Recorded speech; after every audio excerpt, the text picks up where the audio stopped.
BTech చదివిన తర్వాత మళ్ళీ ఈ రంగంలోకి వచ్చావు. ఇప్పుడు ఏదో ఒక ఇన్స్పిరేషను, ఏదో ఒక దురదో ఉండాలని కోరుకుంటాను. అవును సార్. తల్లిదండ్రులు ఈ వ్యవహారాలు నడపడానికి మీ నాన్నగారు ఒప్పుకున్నారా? ఇద్దరు అన్నయ్యలు ఉన్నారు సార్ నాకు. నేను లాస్ట్. ముగ్గురు చదివించడానికి మాకు ఒక 20 lakhs వరకు ఖర్చు అయింది సార్. అని చెప్పి నేనే దగ్గరుండి ఫస్ట్ ఆ 3 ఎకరాలు అమ్మించేసాను సార్. ఎందుకంటే ఆస్తులు వదులుకోవడం అంటే ప్రాణాలు కానీ మాట పడ్డం అంటే ఇంకా ఎక్కువ సార్. అది ఈ అత్తారింటికి దారేది క్లైమాక్స్ ని స్పూఫ్ చేస్తూ మన జబర్దస్త్ అదిరే అభి అన్న ఒక మెసేజ్ పెట్టాడు. హాయ్ బాగా చేసావు బ్రదర్, ఒకసారి కలుద్దామని. Pawan Kalyan dialogue, climax dialogue చెప్పు. ఇప్పటికీ తినేటప్పుడు ఆ చపాతీలో ఒక మొక్క అని టైప్ దాన్ని అంతా మార్చి అలాగే ఉంచుతున్నాం అత్తయ్య హాస్టల్ వాళ్ళ మీద కోపంతో. ఒకటే ల్యాండ్ అమ్మించావు, అదో గుండెపోటు. తర్వాత ఉన్న ఉద్యోగం వదిలేసావు, మరో గుండెపోటు. నీకా సంపాదన లేదు. అసలు ఎట్లా నువ్వు ఎలా సమాధాన పరిచావు మీ పేరెంట్స్? సరే, సునీల్ గారు రిక్షాలో ఉంటారు, భీమవరం బుల్లోడు ప్రమోషన్కి వచ్చారు. ఆయన్ని నేను ఆ రిక్షాలో లాక్కొచ్చి దిగిపోవాలి. ఫస్ట్ ఎక్కిన స్టేజ్ సార్ అది. ఓకే. ఎక్కడ మీ ఊడు అసలు కనపడలేదు, అలా ఏదో రిక్షాలాగా వెళ్ళాడు పనుల్లాగా. ఇవన్నీ వాళ్ళకి ఇంకా బాధ కలిగించేవి. వాళ్ళు నాకు ఫోన్ చేసి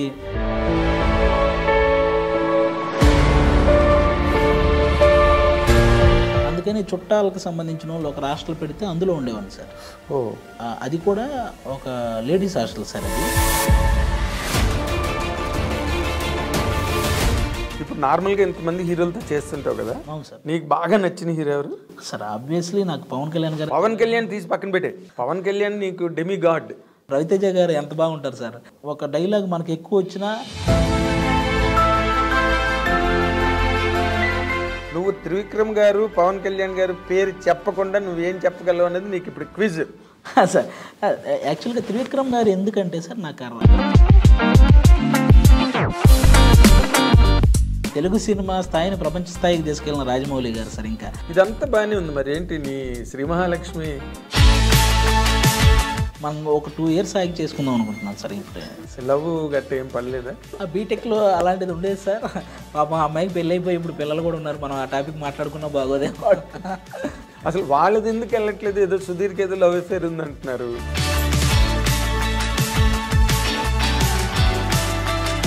ఖచ్చితంగా వర్కౌట్ అయినట్టే కదా సార్. ఇంకా వాళ్ళ పర్సనల్ సార్ అది. ఏదన్నా అనసూయతో పని చేసావు, రష్మితో చేసావు. వాళ్ళల్లో నువ్వు బెస్ట్ అని చెప్పాలంటే ఎవరిని చెప్పగలవు? ఎందుకు సార్ గొడవలు అయిపోతాయి. తర్వాత నీ స్టేట్మెంట్ ఎక్కడో చూసాను. అది సినిమా ఇండస్ట్రీలో చాలా ఐ డ్రీమ్ ప్రేక్షకులకు స్వాగతం. ఇప్పుడు మనతో పాటు స్టూడియోలో ఉన్న ఈ ముఖ్య అతిథి పంచులకు సూపర్ స్టార్ అండ్ సెటైర్లకి ఈజ్ ఎ బ్రాండ్ అంబాసిడర్. ఆయన లేని టీవీ షో లేదు, ఆయన లేని విజయవంతమైన టీవీ షో అంతకన్నా లేదు. సినిమా ఇండస్ట్రీకి సంబంధించినంత వరకు ఆయన అందరికీ చాలా అపురూపమైన నటుడిగా పేరు తెచ్చుకుని చాలా గొప్పగా విజయపథంలో సాగుతున్నాడు. అతను ఎవరో కాదు, హైపరాది. మీరందరూ అభిమానించే హైపరాది ఇప్పుడు మా ఐ డ్రీమ్ స్టూడియోలో మాతో పాటు ఇంటర్వ్యూ కోసం వచ్చారు. Let us welcome with both the big hands. Welcome. Welcome.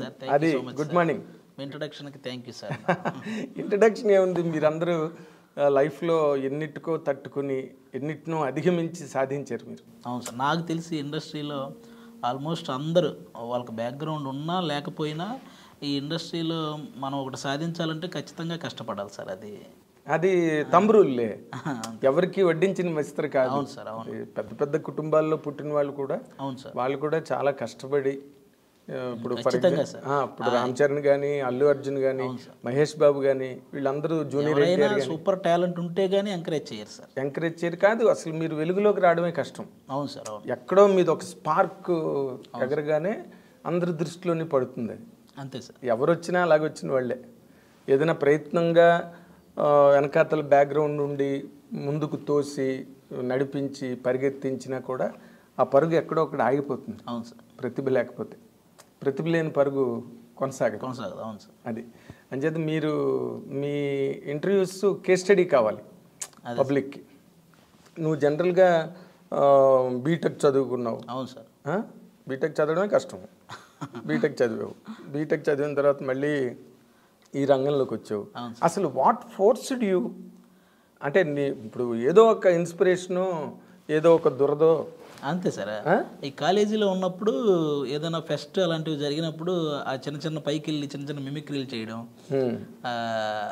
క్లాస్లో కూడా మనం వెనక కూర్చొని లెక్చరర్స్ లెసన్స్ చెప్తున్నప్పుడు మనం వెనక నుంచి కౌంటర్లు వేయటం, దానికి అందరూ నవ్వడం, ఇవి జనరల్గా జరిగేవి సార్. నా స్కూల్ స్టేజ్ నుంచి ఆ క్లాసులో నేను బాగా చదవటంతో పాటు ఈ కామెడీ కూడా ఎక్కువ బాగా చేసేవాడిని సార్. అంటే క్లాసులో కౌంటర్స్ వేయటం, అందరూ ఎంజాయ్ చేయటం, అవి బాగా నాకు స్కూల్ స్టేజ్ నుంచే ఉంది సార్ అది. అది కాలేజీకి వచ్చేసరికి ఇంకొంచెం బాగా డెవలప్ అయింది. నేను లెసన్ వింటూనే ఇక్కడ ఏమనొచ్చు అనేది నేను ఆలోచించేవాడిని. అందరు నవ్వడానికి ఇక్కడ ఏమనొచ్చు అనేది కూడా థింక్ చేస్తూ ఉండేవాడిని. అలా వచ్చిందే సార్ నాకు కొంత రైటింగ్ అనేది కూడా ఎక్కడో ఇన్బుల్ట్ అది ఉంది. ఆలోచనే రైటింగ్ కదా, కాగితం మీద పెడితే రాత అవుతుంది. మనమే అంతే సార్. నాకు అలా వచ్చిందే, ఈ కాలేజీ నుంచి వచ్చిందే సార్ ఇదంతా. అది కాక మా నాన్నగారు కొంచెం ఈ బ్రహ్మంగారి నాటకాలు ఉంటాయి కదా సార్, అందులో సిద్ధయ్య పాత్ర చేస్తుంటాడు. ఇప్పుడు బ్రహ్మంగారి నాటకం వేసినా మా ఊర్లో ఆయన సిద్ధయ్య పాత్ర చేస్తారు. పర్మనెంట్ ఆయన సిద్ధయ్య, నా 3వ సిద్ధయ్యో 4వ సిద్ధయ్య పాత్ర ఉంటుంది అనమాట. అది ఆయనది తెల్లారేసరికి వస్తుంది ఆ పాత్ర. వీళ్ళు నైట్ 9కు నాటకం స్టార్ట్ చేస్తే ఆయనది మార్నింగ్ 4కు వస్తుంది ఆ నాటకం. పాపం ఆ టైంకి మంచి నిద్రలో ఉన్నప్పుడు ఎవరా ఈ టైంలో పాట పాడుతుందని తిట్టుకునే వాళ్ళు ఉంటారు. అంటే పల్లెటూళ్ళలో నాటకాలు, పల్లెటూరు అంటే కొంచెం టౌన్ లాగా ఉన్నవి కూడా పౌరాణిక నాటకాలు రాత్రి 10:30, 10 ఈ పెట్రోల్ మార్క్స్ లైట్లు వెలిగించి ఆ రోజుల్లో అంతే మొదలెడితే తెల్లారి 5. కొంతమంది ముగ్గులు వేస్తే ఈ టైంలో ఎవడరా అని చెప్తే అన్నీ ఉంటాయి. ఆయనేమో పాపం ఎప్పుడు మీరేమో 9ంటికి స్టార్ట్ చేస్తారు, నాది వచ్చేసరికి 4 అవుద్ది, అందరు నన్ను తిట్టుకుంటుంటారు ఈ టైంలో ఎవడరా పాడుతుందని అని ఈ స్టైల్ ఉండేది సార్. ఆయనకి ఉండేది, నాకు ఇట్లా నాటకాలు వేసి ఇది నాకు ఉంది కదా, మా ఇంట్లో ఎవడికి వస్తుందా అని అనుకున్నాడు. అది తెలియకుండా ఎక్కడో మనం అటు తిరిగి ఇందులోకే రావడం జరిగింది. అంటే నువ్వు ఇప్పుడు ఏ తల్లిదండ్రులైనా వాళ్ళు ఎలాంటి పనులు చేసినప్పటికీ కూడా కష్టపడినా నష్టపడినా పిల్లలు చదువుకుని జీవితంలో స్థిరపడి హాయిగా నెలసరికి జీతం వచ్చి సుఖవంతంగా ఉండాలని కోరుకుంటారు తల్లిదండ్రులు. మరి నువ్వు ఇలాంటి ఈ వ్యవహారాలు నడపడానికి మీ నాన్నగారు ఒప్పుకున్నారా? అయ్యో, స్టార్టింగ్లో నిజంగానే చాలా బాధపడ్డారు సార్. అంటే మనం బీటెక్ చదివి నాకు 80% సార్ బీటెక్లో. రైట్, గుడ్ డిస్టింక్షన్ అన్నమాట. నేను ఒక చిన్న కంపెనీలో కొన్ని రోజులు జాబ్ చేశాను సార్. కొన్ని రోజులు జాబ్ చేస్తున్నాను, మనకు మంత్లీ కొంత శాలరీ వస్తుంది. కాకపోతే ఏమైందంటే సార్, మన ఫ్యామిలీలో ముగ్గురిని చదివించడానికి నాకు 2 అన్నదమ్ములు సార్, మా 2 అన్నయ్యలు ఉన్నారు సార్ నాకు, నేను లాస్ట్. ముగ్గురిని చదివించడానికి మాకు చాలా ఖర్చు అయిపోయింది. అంటే ఒక 20 లక్షల వరకు. ఏం చదివారు వాళ్ళు?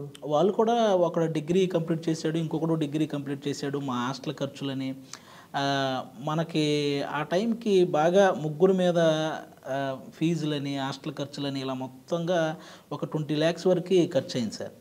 ఇప్పుడు మనకి ఆ అప్పు తీర్చాలంటే నేను ఇక్కడ జాబ్ చేస్తున్నా, నాకు వచ్చి ఒక 20,000 వస్తే అవి ఎవడికో ఒకడికి ఇవ్వాల్సిన వడ్డీలకే అయిపోతుంది. నేను జాబ్ చేసిన సాటిస్ఫాక్షన్ నాకు ఉండట్లేదు. నీకు మిగలదు, ఇంటి దగ్గర మిగలదు.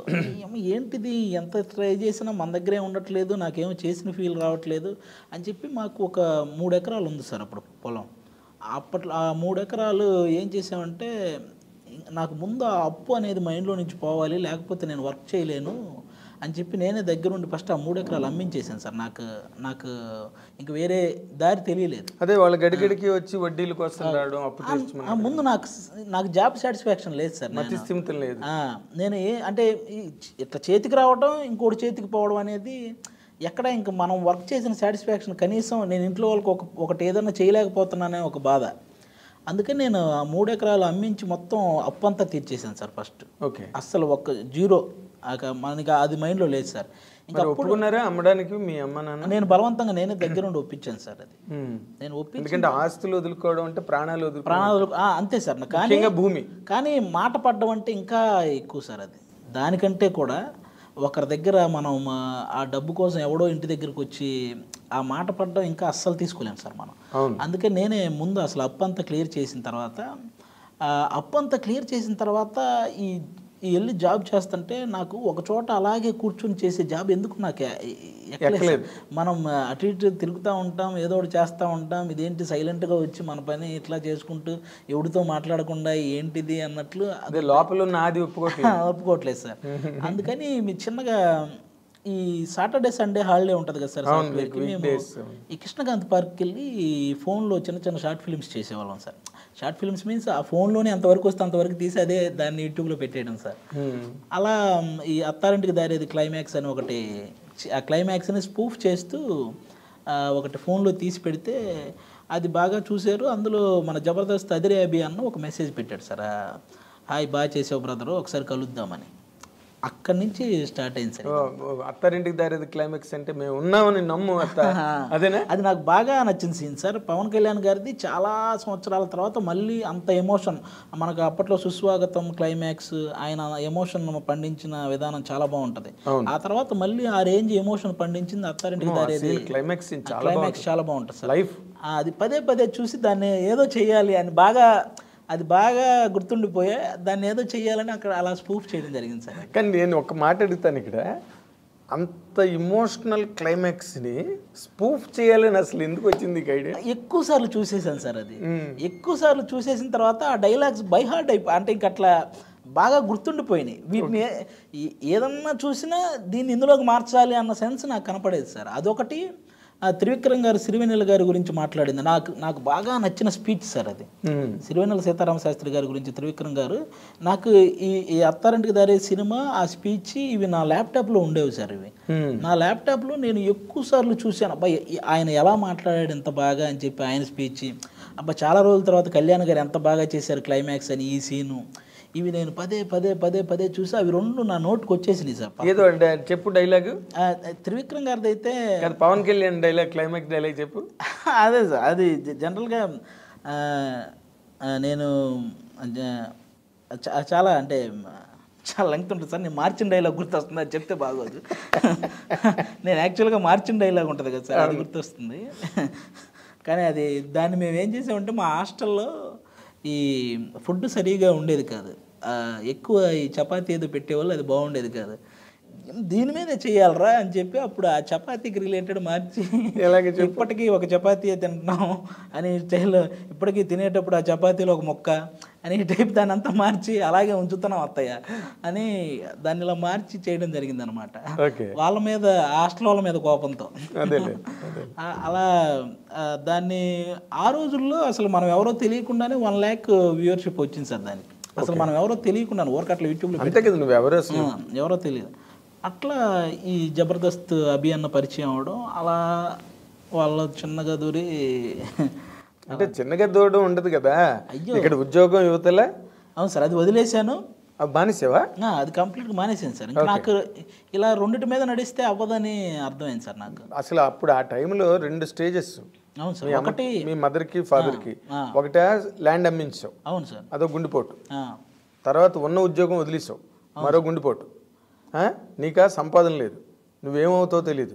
అవును సార్. అసలు ఎట్లా నువ్వు ఎలా సమాధాన పరిచయం మీ పేరెంట్స్? అవును సార్, ఇక్కడ అదే చాలా పెద్ద ప్రాబ్లం వచ్చింది సార్. నేను వెళ్ళి అక్కడ వాళ్ళ దగ్గరికి వెళ్ళి అక్కడేమో ఆల్రెడీ ఫిక్స్ అయిపోయిన టీం లీడర్లు, టీం మెంబర్స్, అన్నపూర్ణ స్టూడియోలో కొన్ని 100 మంది ఆల్రెడీ అవకాశాల కోసం తిరుగుతున్న వాళ్ళు, వీళ్ళందరి మధ్యలో అసలు మనం నెట్టుకు రాగలమా అన్న ఇది కూడా వచ్చింది సార్. కానీ వన్స్ ఇంకా అది వదిలేసాము అన్న ఫిక్స్ అయిన తర్వాత మైండ్ ఇంకా ఎలాగైనా ఇందులోనే సక్సెస్ అవ్వాలని తెగ తిరిగేవాడి సార్. చాలా రోజులు తిరిగాను.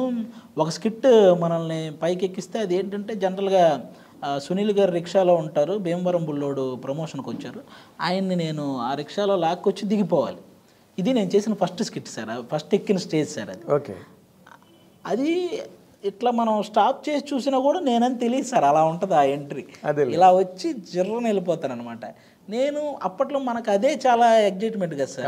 ఆ ఫోటోలు ఫేస్బుక్లో పెట్టి ఈరోజు జబర్దస్త్ చేశానని పెడితే అది చూసిన వాళ్ళందరూ, ఎక్కడ మీ ఊడు అసలు కనపడలేదు, ఇంటి దగ్గర మా వాళ్ళతో, ఎక్కడ మీ ఊడు అసలు కనపడలేదు, అలా ఏదో రిక్షాలాగి వెళ్ళాడు పనుల్లాగా, ఎందుకు ఈ బీటెక్ చదివి ఆడికి ఎవరికి వెళ్ళి అవన్నీ చేయడం, ఇవన్నీ వాళ్ళకి ఇంకా బాధ కలిగించేవి. వాళ్ళు నాకు ఫోన్ చేసి, అరే నువ్వు చదివింది ఏంటి, నువ్వు చేసేది ఏంటి, ఎందుకు ఇవన్నీ అని వాళ్ళు బాధపడేవాళ్ళు. ఇంకా నేను కొన్ని ఆల్మోస్ట్ ఒక 3-4 months అసలు ఇంక వాళ్ళ ఫోన్లు కానీ, ఇంటి దగ్గరికి ఫోన్ చేయడం కానీ ఇవేమీ చేయలేదు సార్. నేను అస్సలు వాళ్ళకి ఎవరికి ఫోన్ చేయలేదు. ఎందుకంటే నాకు వాళ్ళ మాటలు బాధ అనిపించి నేను ఇది కూడా వదిలేసుకుంటానేమో అన్న ఇదితో సార్, అదేలే ఏది కాకుండా అయిపోద్దేమో అన్న ఇదితో నేను అసలు ఫోన్లు లిఫ్ట్ చేయలేదు సార్. ఓకే. అప్పుడు మా చుట్టాలు హాస్టల్ ఉంటే అక్కడే ఉండేవాడిని సార్. వాళ్ళకి ఇంకా వాళ్ళు ఇంకా మనకి అప్పటికి హాస్టల్ ఫీజు కట్టడానికి కూడా లేదు, అందుకని చుట్టాలకు సంబంధించిన వాళ్ళు ఒక హాస్టల్ పెడితే అందులో ఉండేవాడిని సార్.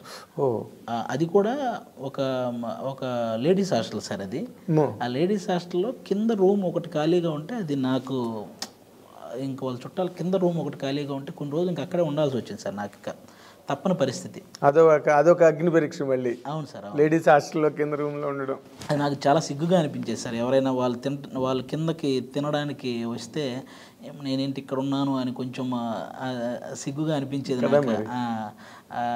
ఇంకా వాళ్ళు ఎవరైనా ఆడపిల్లలు ఎవరైనా తినడానికి వచ్చిన ప్లేట్తో వాళ్ళు వస్తారు, మెస్లోకి వస్తారు కదా సార్. ఆ మెస్ పక్కన రూమ్ అనమాట నాది. వాళ్ళు ఆ మెస్కి వచ్చినప్పుడు నేను అసలు బయటికి రాకుండా లోపలే ఉండేవాడిని. అసలు నేను అక్కడ ఉన్నట్టు కూడా వాళ్ళు ఎవరికి తెలియకుండా వాళ్ళందరూ ఎవ్వరూ లేని టైం చూసి మళ్ళీ కిందకి వెళ్ళిపోయేవాడిని సార్. మళ్ళీ వాళ్ళందరూ వాళ్ళ మెస్ అయిపోయి వాళ్ళంతా రూములకి వెళ్ళి నైట్ వాళ్ళు అయిపోయిన తర్వాత మళ్ళీ రూమ్కి వచ్చేవాడిని సార్. ఇలా ఉండేది చాలా రోజులు. ఇంక చిన్నగా నేను ఇక్కడ ఓన్లీ ఆర్టిస్ట్గా ట్రై చేస్తే పని అవ్వదు అని అర్థమైంది సార్ నాకు. ఇక్కడ జబర్దస్త్లో ఫెచ్ అవ్వలేదా మొదటి సార్? ఓన్లీ ఆర్టిస్ట్గా అంటే కొన్ని వందల మంది ఉన్నారు సార్. వెంటనే అవకాశం రావటం చాలా కష్టం సార్. అది అప్పటికే స్టూడియోలో ఎప్పటి నుంచో ఆల్రెడీ ఒక టీంలో 6 మెంబర్స్ ఉంటే టీం లీడర్కి కొంచెం పేరు వచ్చి ఉంటుంది, ఆ కింద 5గురికే ఇంకా పేరు రావడం కష్టంగా ఉంటుంది సార్. అలాంటి సిచ్యువేషన్లో ఇంకా కొన్ని వందల మంది అక్కడ ట్రై చేస్తూ ఉన్నారు సార్. ఆ కింద 5గురికి పేరు రాకుండా ఇంకొక లోపలికి వెళ్ళాలంటే చాలా కష్టం. ముందు వాళ్ళకే రావాలి, ఇంకొకటి దూరాలంటే. ఆ టైంలో నాకు అర్థమైంది ఏంటంటే సార్, మనకేదో మన నోట్లో నుంచి ఏవో కొన్ని డైలాగులు వచ్చేస్తుంటాయి కదా, అవి వాళ్ళకి అందిద్దాం, వాళ్ళకి ఉపయోగపడితే చేస్తారు కదా అన్న థాట్ వచ్చింది సార్ నాకు. వాళ్ళు స్కిట్ చేస్తున్నప్పుడు నేను వింటూ ఉండేవాడిని సార్. అన్న మధ్యలో ఈ డైలాగ్ పడిద్దేమో చూడండి అని చెప్పేవాడిని సార్. అవి ఎక్కడో నచ్చేవి, ఒక్కొక్కటి నచ్చేది సార్. కొన్ని రోజులు ఒక్కొక్క డైలాగు 2 డైలాగులు ఇలా నచ్చేవి. ఆ తర్వాత వాళ్ళకు అనిపించింది ఒకసారి నువ్వే ఒక స్కిట్ అంతా రాయి చేద్దాం సరదాగా అని. ఆ రోజు అన్నకేదో మా అభి అన్నకేదో సాఫ్ట్వేర్ వర్క్ ఉండి ఆయన వెళ్ళిపోయాడు. ఆ రోజు ఒక స్కిట్ అంతా నేనే ప్రిపేర్ చేశాను సార్. ఆ స్కిట్ చేసినప్పటి నుంచి అప్పుడు స్టార్ట్ అయింది సార్. ఇంకా అవి నువ్వే పూర్తిగా రాయగలవని చెప్పి నేనే రాయడం, నేనే అందులో ఒక క్యారెక్టర్ రాసుకోవటం. ఇప్పుడు నా చేతిలో ఉంది కాబట్టి నేనే ఒక క్యారెక్టర్ రాసుకోవటం అలా చేసేవాడిని సార్. మధ్యలో ఒక వ్యక్తి మానేయడం వల్ల నాకు కొంచెం సెకండ్ లీడ్ వచ్చింది సార్ ఆ టీంలో. ఈ సెకండ్ లీడ్ వచ్చే వరకు నేను ఇంటికి ఫోన్ చేయలేదు సార్. అవును, మళ్ళీ ఏది మీ వాడు కనిపించట్లేదు ఇవన్నీ మాటలు ఎందుకులే అని చెప్పి నేను చిన్నవి చేసిన ఫేస్బుక్లో పోస్ట్ పెట్టేవాడిని కాదు. నాకు అర్థమైపోయింది సార్ ఆ ఫస్ట్ది పెట్టిన తర్వాత, మనం ఏదన్నా ఇది టీవీలో ఉంటుంది, ఇది ప్రాపర్గా కనిపిస్తుంది, అరే మీ వాడు కనపడ్డాడు, బాగా చేశాడు అని అన్నప్పుడే పెడదామని ఫిక్స్ అయ్యాను సార్ ఏదైనా. అలా సెకండ్ లీడ్ వచ్చిన తర్వాత ఫస్ట్ టైం ఇంటికి ఫోన్ చేశాను, ఈరోజు చూడండి స్కిట్ అని ఒకసారి ఫేస్బుక్లో పోస్ట్ చేశాను ధైర్యంగా.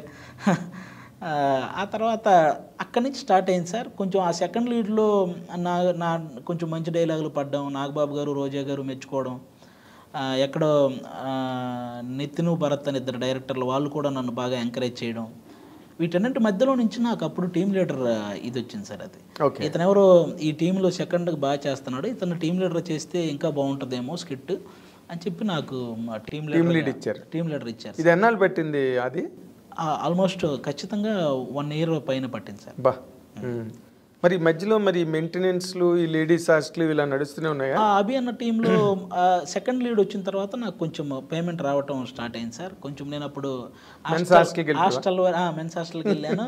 హాస్టల్ వరకు నేను బేర్ చేయగలిగినట్టు నాకు అమౌంట్ వచ్చేసి సార్ నేను ప్రాపర్గా అదంతా చేసుకున్నాను సార్. ఇంకా టీం లీడర్ అయ్యాను సార్. ఇంకా అక్కడి నుంచి నేను వెనక్కి చూసుకోలేదు సార్. ఇంకా ఎంత కష్టపడాలో అంత కష్టపడ్డాను సార్.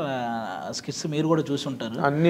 నేను మ్యాక్సిమం ఆల్మోస్ట్ అక్కడ ఉన్న వాళ్ళందరికీ పోటీ ఇస్తూ చాలా మంచి స్కిట్స్ చేశాను. నేను ఏదైతే పోగొట్టుకున్నానో ఆ పొలంతో పాటు కొంచెం ఎక్కువ పొలమే కొనుక్కున్నాను సార్. బాబా, గ్రేట్ అచీవ్మెంట్. పేరెంట్స్కి వాళ్ళకి ఉన్న మనస్తాపం పోయి, అవును సార్, మావాడి పెళ్ళి ఊళ్ళో ఎంత పరువు. అవును సార్, అవును. ఆస్తి దక్కింది, ఇంకా ఎక్కువ కొన్నావు. ఊళ్ళో చుట్టుపక్కల వాళ్ళందరూ వచ్చి అబ్బో మీ అబ్బాయి ఎరగదీసేస్తున్నాడని అందరూ అనడం. అవును సార్. నేను అవన్నీ నాకు అందుకే సార్ నాకు ఎక్కువ నెగిటివ్ కామెంట్సే చాలా ఇష్టం సార్. అవి మనం ఎదగడానికి చాలా ఉపయోగపడతాయి సార్. అవును, పాజిటివ్ అంటే మనం ఎక్కడో కిందకి ఉదాసీనత వచ్చేస్తుంది, అందరూ మెచ్చుకుంటున్నారు కదా. నేను అందుకే ఎక్కువ నాకు నెగిటివ్ కామెంట్స్ చాలా ఇష్టం సార్. ఎవడైనా నన్ను ట్రోల్ చేసినా, ఎవడైనా నాకు నెగిటివ్ కామెంట్ పెట్టినా చాలా పెడతారా నీకు? ఎవరైనా చేసినా అవి నాకు అక్కడక్కడ తగిలినా నేను చాలా దాన్ని ఇంకా తీసుకుంటాను సార్. నేను ఇంకా ఎదగడానికి ట్రై చేస్తాను సార్. అది నాకు నేను చిన్న క్యారెక్టర్ చేసేటప్పుడు ఏంటి ఆ చిన్న క్యారెక్టర్ అది పెద్ద క్యారెక్టర్ అన్నోళ్ళు ఉన్నారు. తర్వాత నేను సెకండ్ లీడ్ వస్తే సెకండ్ లీడ్ ఏముంది టీం లీడర్ అవ్వాలి అన్నోళ్ళు ఉన్నారు. టీం లీడర్ అయ్యాక ఈ జబర్దస్త్ ఏముంది సినిమాలో చేయాలన్న వాళ్ళు ఉన్నారు. ఇలా వాళ్ళది పెరుగుతూనే ఉంది, నేను అది చేస్తూనే వస్తున్నాను సార్. అదే వాళ్ళు ఇచ్చేస్తున్నారు నీకు ప్రమోషన్. అవును సార్, అవే మనకి నాకు తెలిసి ఎదగడానికి అందరికీ ఆ నెగిటివ్ కామెంట్సే మెట్లని guiding force. Exactly guiding force. అంటే రేపు మనం ఏం చేయాలన్న దాని మీద దృష్టి మళ్ళాలంటే అలాంటి కామెంట్లు చాలా అవసరం. అవును సార్. అయితే నీలో నటుడు కన్నా నీకు హెల్ప్ చేసింది నీలో రైటర్. అవును సార్, అస్సలు పక్కా షూర్గా. ఎందుకంటే నటనకి పోటీ పడే వాళ్ళు ఎక్కువ మంది సార్, కానీ రాయడానికి చాలా తక్కువ మంది సార్. తక్కువ మంది ఉండరు, తక్కువ మంది కాదు అసలు ఉండరు సార్. ఉన్నా ఒకవేళ ఆ బార్న్ ఇన్స్టింక్ట్ ఏదైతే ఉందో, నువ్వు చిన్నప్పటి నుంచి పంచులు వేయడాలు, అది నీ ఒరిజినల్ నేచర్ అది. అవును సార్. సో అక్కడ నువ్వు రాణించావు. అవును సార్, అంతే. నాకు మ్యాక్సిమం కాదు సార్, అసలు హెల్ప్ అయిందే అది సార్. అదే ఈవెన్ ఇప్పుడు నేను త్రివిక్రమ్ గారి స్పీచ్ కానీ క్లైమాక్స్ కానీ అది నా అంతటా నేను మార్చుకున్నదే కాబట్టి ఎక్కడో లోపల మనం ఏదో చేయగలం, ఒక డైలాగ్ రాయగలం అనేది అప్పటి నుంచే ఉంది సార్ నాకు. అదేలే, అది ప్రూవ్ అయింది కదా. అవును సార్, ప్రూవ్ అయింది. మరి నీకు అది లైఫ్ ఇచ్చింది. అవును సార్, రైట్ ప్లాట్ఫామ్ ఇచ్చింది, ఎదగడానికి హెల్ప్ అయింది. బట్ మరి నువ్వు రైటర్గా నువ్వు అసలు నీకు అంత మంచి ఎబిలిటీ దేవుడిచ్చిన వరం అది, అందరికీ రాదు కదా. మరి దాన్ని పక్కన పెట్టేసేవండి పూర్తిగా నటుడు అయిపోయి. సార్ నేను ఇప్పుడు ఏది చేసినా ప్యారలల్గా ఆ వర్క్ చేస్తూనే ఉన్నాను సార్. ప్యారలల్గా ఇప్పుడు నేను ఏదన్నా సినిమా చేస్తున్నా ఆ డైరెక్టర్ని పర్మిషన్ అడిగి, సార్ ఈ సీన్ నేను డెవలప్ చేసుకొని వస్తాను సార్, కొంచెం చూడండి సార్, ఇందులో ఏదన్నా పడతాయేమో చూడండి సార్ అని నేను ఆ స్క్రిప్ట్ రెడీ చేసుకుని వెళ్తాను సార్. అదేలే, ఇప్పుడు ఇంకా కళ్ళకద్దుకుని ఇస్తారు నీకు.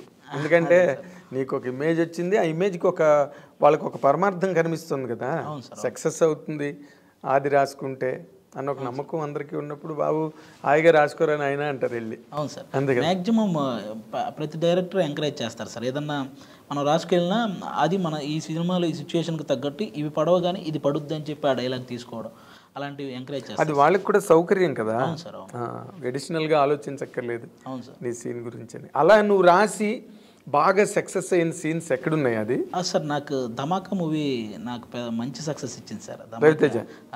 ఆల్మోస్ట్ అంటే అందులో ఓన్లీ ట్రాక్ నాది, రావు రమేష్ గారిది సార్. అది ప్రసన్నతో పాటు నేను కూడా కూర్చొని డెవలప్ చేసేవాడిని సార్ కొన్ని. ఓకే, నక్కిన త్రినాథరావు ప్రసన్న నాకు చాలా మంచి త్రినాథరావు గారు ప్రసన్న ప్రసన్న ఫస్ట్ టైం నాకు తగ్గ క్యారెక్టర్ రాశాడు సార్ అందులో. ఓకే, ఆ సినిమాలో ఓన్లీ కామెడీ ట్రాక్ మాదే ఉంటుంది సార్. సినిమా చూసిన ప్రతి ఒక్కరికి మంచి అప్లాజ్ ఇచ్చారు సార్. అది ఆల్మోస్ట్ 100 కోట్లు కలెక్ట్ చేసింది సినిమా. 100 crores క్లబ్ కదా. అవును సార్, అవును సార్, నాకు అది ది బెస్ట్ సినిమా సార్. అలాగే తొలి ప్రేమ సినిమాలో వెంకీ అట్లూరి అన్న, అక్కడ కూడా వరుణ్ తేజ్ అన్నతో చేశాను సార్ లండన్లో. అక్కడ కూడా ఎప్పుడైనా నాకు ఏదన్నా అన్న ఈ డైలాగులు పడతాయేమో అంటే అందులో నుంచి ఇది పడుద్ది అది అని చెప్పి అన్న కూడా ఒకటి అలా ఎంకరేజ్ చేసేవాడు సార్. ఇప్పటికీ వెంకీ అన్న ఏ సినిమా చేసినా అందులో నేను ఉంటాను సార్. ఆయన ఫస్ట్ నుంచి ఒక సెంటిమెంట్. అదేలే, ఇప్పుడు మీలాంటి వాళ్ళు యూనిట్లో ఉంటే హెల్ప్ అవుతారు కదా. ఇప్పుడు ఏవిఎస్ కానీ, ధర్మవరం సుబ్రహ్మణ్యం గారు కానీ, వీళ్ళందరూ కూడా ఆ రోజుల్లో ఈవి సత్యనారాయణ గారికి వాళ్ళకి ఈ సీన్ డెవలప్మెంట్లో, క్యారెక్టర్ ఇంప్రూవైజేషన్లో బాగా హెల్ప్ అయ్యేవారు. వాళ్ళని చేసుకోమనేవాడు ఈవి సత్యనారాయణ గారు. అలాగే ఇప్పుడు మీరు ఒక అడ్వాంటేజ్. అదే సార్, అంటే నేను అడుగుతున్నది ఏంటంటే, ఒక కంప్లీట్గా ఒక సినిమాకి స్క్రిప్ట్గా డెవలప్ చేసి ఒక కథ ఒక అలాగా ఎందుకు నువ్వు చేయట్లేదు? అది నాకు తెలిసి అలాంటిది చేయాలంటే నేను మిగతావన్నీ ఆపేయాలి సార్. అది ఇప్పుడు అదర్వైజ్ చాలా బిజీగా ఉన్నావు. అవును సార్, అవును సార్, నటుడుగా మిగతావన్నీ ఆపేసి అది చేయాలంటే అంత దానికి ఒక టైం ఉంది అనుకుంటున్నాను సార్. అంతేలే. ఇప్పుడు మన బలగం వేణు కూడా అవును సార్ ఎప్పటి నుంచో స్ట్రగుల్ అయ్యి 9 ఏళ్ళు ఎంత పట్టుకు తెలియనట్టు ఆల్మోస్ట్ 9 years. దిల్ రాజు గారి దగ్గర ఆల్మోస్ట్ 4 years డెవలప్మెంట్ జరిగినట్టు ఉంది సార్. అంటే అవును, అది ఒక మంచి అవుట్పుట్ వచ్చేదాకా దాన్ని డెవలప్ చేసేసి అందుకే అంత మంచి రిజల్ట్ వచ్చింది సార్. మంచి రిజల్ట్ వచ్చింది. అసలు బనగంవేణి ఒక రికార్డ్ క్రియేట్ చేసి నెక్స్ట్ లెవెల్ సార్. అసలు ఎలాంటి డైరెక్టర్ అయినా మన ఇండస్ట్రీలో ఎలాంటి హీరో అయినా పొగిడే సబ్జెక్ట్ సార్ అది. అవును, చాలా బాగా తీసేవయ్యా అనిపించుకునే సబ్జెక్ట్ సార్. ఏకంగా మెగాస్టార్ చిరంజీవి గారే ఇంటికి అవును పిలిచి సార్. అవును సార్. అంత మెచ్చుకుని, అవును సార్. అలాంటి ల్యాండ్ మార్క్ రావాలంటే అంత ఎఫర్ట్ కూడా పెట్టాలి సార్. ఆ మేరకు తక్కువ వదిలేసుకోవాలి కూడా. అవును సార్. ఇప్పుడు ఇప్పుడు ప్రజెంట్ యాక్టర్గా నువ్వు రన్ అవుతున్న కెరీర్, అవును సార్, నీకు అట్మోస్ట్ సాటిస్ఫాక్షన్ ఇస్తుందా? ఇంకా దాంట్లో నీకు అసంతృప్తులు కానీ, అంటే మనం ఇంకా సాధించలేకపోయాం అన్న ఫీల్ కానీ ఉందా? ఇంకా సాధించాలి సార్ కంపల్సరీగా. ఇప్పుడైతే సినిమాలు బాగానే చేస్తున్నాను సార్. ఇప్పుడు ఆల్మోస్ట్ ఒక 4-5 సినిమాలు రన్నింగ్లో ఉన్నాయి సార్, చేస్తున్నవి కూడా. సినిమాల పరంగా వస్తున్నాయి సార్. ఇంకా ఇంకా అదే నువ్వు చాలా బిజీగా ఉన్న విషయం ముందు నాకే తెలుసు, ఎందుకంటే నీకు ఇంటర్వ్యూ రావడానికి 4 రోజులు పట్టింది.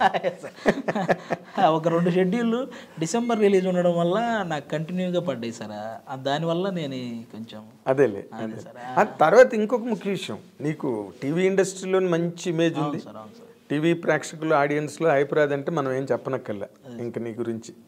అంత మాస్ స్టార్ నువ్వు అక్కడ. తర్వాత సినిమా ఇండస్ట్రీలోకి వచ్చావు, పెద్ద హీరోలతో చేస్తున్నావు, అదొక అచీవ్మెంట్.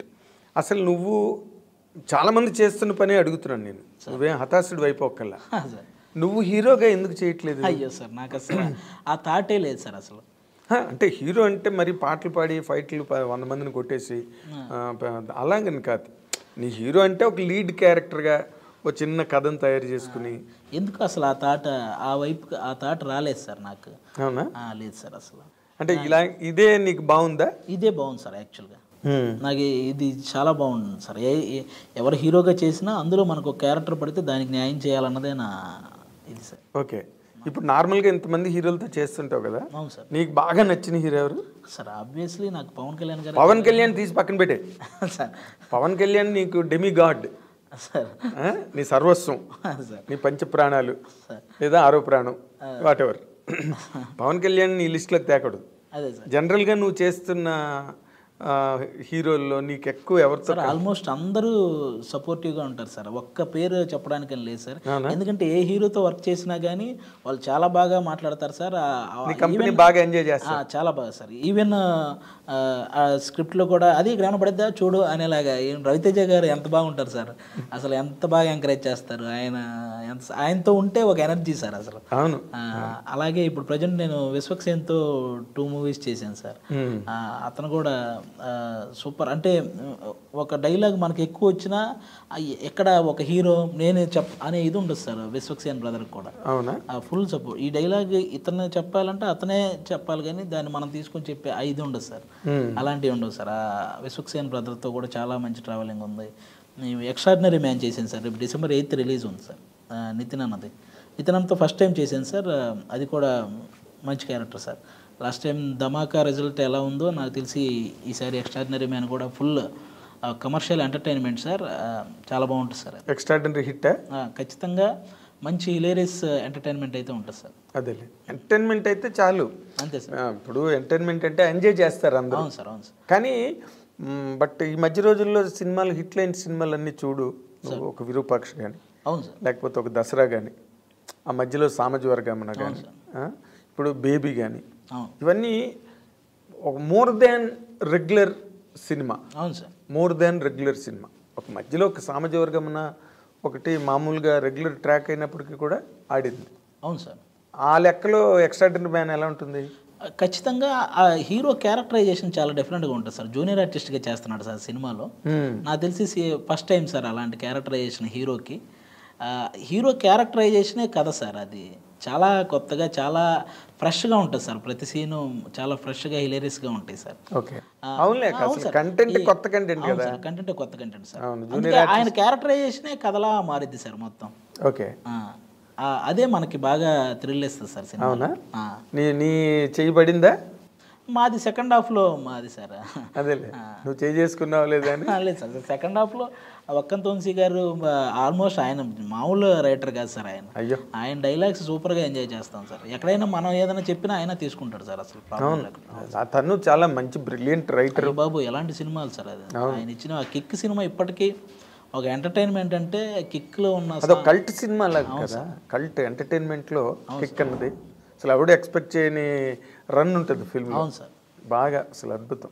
వాళ్ళతో నువ్వు కంబైన్ అవ్వడం అంటే ఈ లేటెస్ట్ డైరెక్టర్స్లో వకంత వంశీ, ఇంకెవరు నువ్వు బాగా అడ్మైర్ చేసే డైరెక్టర్ ఎవరు? నాకు త్రివిక్రమ్ గారు సార్. నువ్వు త్రివిక్రమ్ గారు, పవన్ కళ్యాణ్ గారు పేరు చెప్పకుండా నువ్వేం చెప్పగలవు అనేది నీకు ఇప్పుడు క్విజ్ సార్. యాక్చువల్గా త్రివిక్రమ్ గారు ఎందుకంటే సార్ నాకు ఆయనలో ఉన్న రైటర్ అసలు గొప్ప రైటర్ సార్. అసలు నాకు ఇంతవరకు ఎప్పటికీ అంతు చెక్కనే రైటర్ సార్ ఆయన. అసలు ఎలాంటి మాటలు రాస్తారంటే అయ్య బాబోయ్, నాకు ఆయన ఊళ్ళో ఆయన పంచ్ డైలాగ్స్ అని యూట్యూబ్లో అవి పెట్టి చూస్తూ ఉంటాను సార్ రెగ్యులర్గా. ఇది ఎలా రాశారు, ఈ రామాయణం నుంచి దీనికి ఎలా కనెక్ట్ చేశారు, మహాభారతం నుంచి మన ఈ రెగ్యులర్ కమర్షియల్ సినిమాలో ఆ డైలాగ్ని దీనికి ఎలా కనెక్ట్ చేశారు, ఇవన్నీ చూస్తుంటాను సార్ నేను. అసలు ఆయన మేధాశక్తికి నేను ఎప్పుడూ ఫిదా అవుతుంటాను సార్ ఆయనకి. అదే రైటింగ్ ఎబిలిటీ. ఎందుకంటే తను ఇమోషనల్ సీన్ రాసిన, ఒక సెంటిమెంట్ సీన్ రాసిన, లేకపోతే ఎంటర్టైన్మెంట్ రాసిన ఏదైనా కూడా అదొక కొత్త పోకడ, కొత్త వరవడిలో ఉంటుంది. ఏ సినిమాకి ఆ సినిమావే. అవును సార్. మళ్ళీ అక్కడ రెప్లికాలు ఉండవు సినిమాలు. అండ్ నీ అడ్మిరేషన్ అతని పట్ల 100% ఒప్పుకోదగ్గదే. అవును సార్, దాంట్లో ఏమీ డౌట్ ఏం లేదు. వాళ్ళిద్దరూ కాకుండా నేను అడుగుతాను ఎప్పుడు నిన్ను అడిగినా, ఎందుకంటే హైపరాది కన్విన్స్ యువతల పవన్ కళ్యాణ్, యువతల త్రివిక్రమ్ శ్రీనివాస్ వెనకాతల బ్యాక్గ్రౌండ్లో ఉంటారు సార్. కాకపోతే మన తెలుగు సినిమా స్థాయిని ప్రపంచ స్థాయికి తీసుకెళ్ళిన రాజమౌళి గారు సార్. ఇంకా ఆయన్ని ఎవరైనా ఒప్పుకోవాల్సిందే సార్. ఓకే, నేను యాక్చువల్గా ఆయన్ని అలా ఉంచి మిగతా వాళ్ళ గురించి మాట్లాడదాం అనుకున్నాను సార్. ఎందుకంటే ఆయన గురించి ఎవరైనా ఒప్పుకోవాల్సిన మ్యాటర్ సార్ రాజమౌళి గారి గురించి. సినిమా ఇండస్ట్రీయే ఫిదా అయిపోయి సినిమా ఇండస్ట్రీ సాహో చెప్పింది. అవును సార్, ఇండియన్ సినిమా ఇండస్ట్రీయే. ఆయన డెడికేషన్ సార్. ఏంటి సార్, 12 సినిమాలు తీస్తే ఒక్క ఫ్లాప్ లేకుండా తీయాలి అనే ఒక ఇది, అంత డెడికేషన్. టైం లేట్ అయినా పర్లేదు, నేను క్వాలిటీ మూవీ ఇవ్వాలని ఆయన చూపిస్తాడు కదా సార్. అది టైం గురించి అసలు కేరే లేదు. అవును సార్, అది అన్నీ ఎప్పుడు కంప్లీట్ అయితే అప్పుడే రిలీజ్. ఆ ప్రొడ్యూసర్కే భయం లేదు సార్. ఎంత లాగ్ అయినా, ఎంత టైం తీసుకున్నా ఆ ప్రొడ్యూసర్కే భయం ఉండదు సార్. ఎందుకంటే రాజమౌళి గారు ఒక పర్ఫెక్ట్ సినిమా ఇస్తాడని ఆ ప్రొడ్యూసర్ నమ్మకం, అవన్నీ వాళ్ళు ఏం అడగరు కూడా. అవును సార్, ఫైనల్ ప్రోడక్ట్ బాగుంటుందని ఒక నమ్మకం, అంతే సార్. అంతే. ఆయన ఆ నమ్మకాన్ని ఎప్పుడు పోగొట్టుకోలేదు సార్. ఈగ లాంటి సినిమావే అతను ఆడించాడంటే తక్కువ. ఈగ అందరూ ఈ మిగతా ఇవన్నీ గొప్ప సినిమాలుగా చూస్తారు, ఈగ తీయడం చాలా కష్టం. What I'm saying. ఎందుకంటే ఈగ లాంటి సినిమానే తన జనాలకి ఎక్కించి హిట్ చేసే తక్కువ సినిమాలు నథింగ్ ఫర్ హిమ్. బాహుబలి ఇవన్నీ మామూలు కామన్ సినిమాలే. అదేం పెద్ద ఎక్స్ట్రాడనరీ అంటే వేరే ఇది ఎలా తీసాడు రా బాబు అనుకునే సినిమాలు మాత్రం కావు 100%. ఆయనకి మనం ఇండస్ట్రీ తరపున అందరం హ్యాట్స్ ఆఫ్ చెప్పుకోవాలి. అంతే అంతే. ఈ gave a new look, new value to Telugu cinema, అందులో డౌట్ లేదు. ఇప్పుడు నువ్వు నీ వరకు వస్తే, ఇప్పుడు నార్మల్గా నువ్వు బాగా సక్సెస్ఫుల్గా ఎదిగిపోయావు, మీ ఫాదర్ని మదర్ని తెచ్చేసుకున్నావా, ఇంకా వాళ్ళు అక్కడే ఉన్నారా? వాళ్ళకి అసలు ఇక్కడ ఉండడం అస్సలు ఉండలేరు సార్. నేను ఒకరోజు ట్రై చేశాను సార్, తీసుకురావడానికి ట్రై చేస్తే మధ్యాహ్నం అన్నారు సార్ వాళ్ళు. వాళ్ళకి పాపం ఆ ఊర్లో ఇంటి దగ్గర కూర్చొని అరుగు మీద కూర్చొని పక్కన వాళ్ళతో కబుర్లు చెప్పుకోవడం, వచ్చిపోయే వాళ్ళతో మాట్లాడుకోవడం, ఇవి బాగా అలవాటు సార్. అందుకని కాసేపు కూడా ఆ రూమ్లో ఉండలేకపోయారు సార్ వాళ్ళు. ఇక్కడేం మనకి ఇరుగు పొరుగు ఉండరు. ఎవడు వాళ్ళ వాడితే ఆ ఇంట్లో ఉంటే వాళ్ళే అంతవరకే సార్. అదే పక్కింటికి వెళ్ళి మాట్లాడేది. వీళ్ళకి ఏంటంటే బయట కూర్చొని, ఇప్పుడు పైగా నువ్వు ఇంత సక్సెస్ఫుల్గా నీ గురించే కబుర్లు జరుగుతూ ఉంటాయి నాకు తెలిసి. అంతే సార్, ఏదో ఒకటి వాళ్ళకి సరదాగా ఏమో 1,00,000 కబుర్లు చెప్పుకుంటారు. ఈయన వెళ్ళి బయట బ్రహ్మంగారి మఠం అని ఒకటి ఉంటుంది సార్ మా ఊర్లోనే. ఆ మఠం దగ్గర అరుగు మీద కూర్చుంటూ ఒక 20 మంది కూర్చొని అందరూ హ్యాపీగా జోకులు చెప్పుకుంటూ వాళ్ళు సరదాగా ఎంజాయ్ చేస్తుంటారు. ఆ పొలానికి ఒకసారి వెళ్ళి చూసి వస్తే చాలు, ఆ మోటార్ ఆడుతుందా లేదా. వ్యవసాయం చేస్తున్నారా? ఇప్పుడు ప్రజెంట్ మనకు కొనుక్కున్న పొలం కౌలుకి ఇచ్చేసాం సార్, ఎవరొకరు చేస్తుంటారు. వీళ్ళకి కొంచెం వయసు అయిపోయింది కదా సార్ ఇంక ఈ టైంలో. అదేలే, కులదీపకుడు నువ్వు. ఎందుకంటే ఇది నిజంగా ఒక సినిమా కథ చెప్పాలంటే, ఇదే ఒక సినిమా కథ. ఎందుకంటే నువ్వు అన్ని పోగొట్టుకున్న ఇంటికి మళ్ళీ అన్ని తీసుకెళ్ళేవాడు, ఇదంతా బాగానే ఉంది. మరి ఏంటి నీ శ్రీ మహాలక్ష్మి ఎప్పుడు ఏం కదా అసలు? సార్ అది చూస్తున్నాను సార్. ఇంకా అంటే మనం ఒక 2 years ఆగి చేసుకుందాం అనుకుంటున్నాను సార్ ఇప్పుడే. అవునా? అంతే సార్. లవ్ గట్ట ఏం పడలేదా? నేను నాకు ఏవో 1-2-3 విన్నాను నేను. బీటెక్లో అలాంటిది ఉండేది సార్. పాపం అమ్మాయికి పెళ్ళి అయిపోయి ఇప్పుడు పిల్లలు కూడా ఉన్నారు. మనం ఆ టాపిక్ మాట్లాడుకున్నా బాగోదేమో. బీటెక్ చాలా ఓల్డ్ చాప్టర్ అయిపోయింది, తర్వాత లేదు సార్. ఇంకా అక్కడతో నిజం.